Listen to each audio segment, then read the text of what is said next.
Enshrouded deep within a gaseous cloud, the once hidden features of this young and elusive protostar have been revealed by the James Webb Space Telescope. Protostars like these that are still cocooned in a dark cloud of dust and gas have a long way to go before they become full-fledged stars.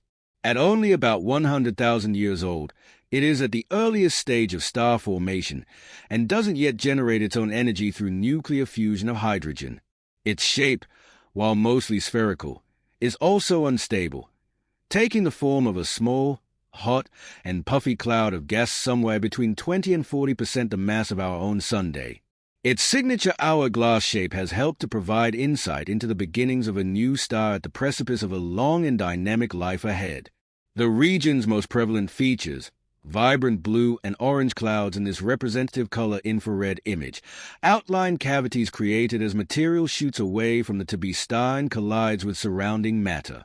These blazing clouds within the Taurus star-forming region are only visible in infrared light, making it an ideal target for two of Webb's powerful scientific instruments, the Near-Infrared Camera and the Mid-Infrared instrument.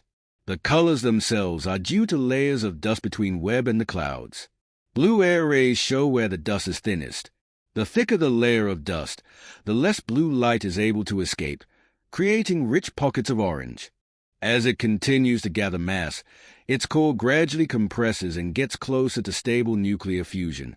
The surrounding molecular cloud is made up of dense layers of dust and gas being drawn to the center, where the protostar resides. As the material falls in, it spirals around the center. This creates a dense disk of material, known as an accretion disk, which feeds material to the protostar. As it gains more mass and compresses further, the temperature of its core will rise, eventually reaching the threshold for nuclear fusion to begin. Webb also reveals filaments of molecular hydrogen that have been shocked as a protostar ejects material away from it. Shocks and turbulence inhibit the formation of new stars, which would otherwise form all throughout the cloud. As a result, the protostar dominates the space, taking much of the material for itself. Webb Space Telescope, NASA meatball appears with two high-pitched beeps.